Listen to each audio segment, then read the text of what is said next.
All right guys, today we're going to be talking about my top 4 favorite schooling baits. I mean, that's basically the baits I'm going to grab anytime I've got schooling fish, if I'm on any type of lake that, you know, they're going to be schooling. And the time of year that really comes into play is anytime from late summer all the way into, you know, early winter, just depending on what part of the country you're in, you know, what kind of weather conditions you're dealing with. Basically what we've got set up here is we've got some scattered out grass here, and there's just bait fish running all through it, and these fish are just running them up and down this edge.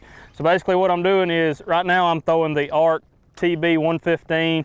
It's just in a basic shad color, but this is probably my #1 bait for the simple reason of I can throw it a really long way. Out of my 4, this is going to be the bait that I can cast the furthest.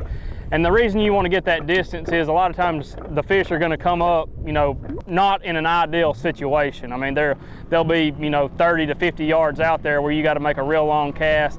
And the key to it is landing on top of them. Anytime you got some schooling fish, you can fish around and every now and then get one to come up and blow up, but the key to really getting them to bite is when they're real active up, you know, blowing the bait fish out of the water. You want to try and land on them as perfect as you can, or kind of even lead them a little bit. That's when your best chances and you know your odds really increase to get one of those fish to react to your bait instead of, you know, chasing the actual shad that he's after. They're right there.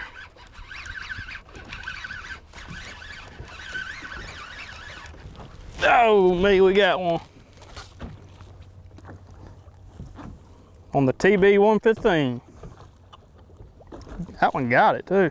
You know, going on down the lineup of, you know, my favorite schooling baits, #2 is probably going to be TS 115. Basically, it doesn't have the blower style mouth on it. It's got more of a side-to-side sliding action. I kind of like the TS when I'm dealing around, you know, a little bit bigger bait, because it's a little bit, it just comes across on top of the water as a bigger, you know, probably more like a gizzard shad than a, you know, a smaller threadfin or anything like that. Just the way it works, and it just gives off that bigger presence. #3 is going to be the TP 70, and this is a popper, and I'm going to be throwing this a lot of times when the bait is very, very small. I mean, you got that 1.5 to 2 inch, you know, bait fish that they're after in the fall a lot of the times, or even, you know, late summer. That's when that's really going to come into key. You can kind of walk that bait a little bit, but it's going to be a tight walking action where you can walk it really fast. The #4 one is it's a soft plastic. It's a Zoom Super Fluke. I mean, it's just hard to beat that bait when you're trying to mimic any type of shad. It doesn't really have that topwater presence. It's kind of like that subsurface, and it's kind of subtle, and really there's certain times where that's really the key, and that you don't want a bunch of commotion up there, that just a little bit of subtlety just floating around. And the way that fluke dies when you kill it, I mean, that's normally when you're going to get a lot of your strikes. From a rod and reel standpoint, what I'm throwing right now on this TB 115 and what I'll throw with all the topwater hard baits, it's a 610 Invoker Pro. It's a medium. It's a regular action though, so it's got a lot of tip. It doesn't have a lot of backbone. It allows me to kind of whiplash these baits and throw them a real long way. And the reason I'm using such a soft rod is because I'm throwing straight braid on these top waters. I'm throwing 40-pound Sunline SX1 braid, and you don't really need much backbone at all when you've got that straight braid. I mean, you've got treble hooks. You're able to make a long cast. Even if he happens to get it right on the end of your cast, I mean, you kind of just lean into him. You don't have to jerk. And I mean, if he's got the hooks anywhere near him, he'll be hooked good enough to not lose the fish. The fluke setup is a little bit different. I like to throw it on fluorocarbon. I'll throw it on a little bit stiffer rod. I'll throw it on a Invoker Pro. I'll normally like to throw it on a 7.3 medium heavy.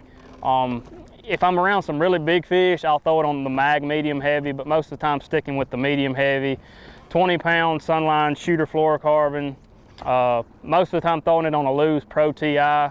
It's a 7:5 to 1 gear ratio, and that's normally the reel I use for both situations, both setups. God almighty.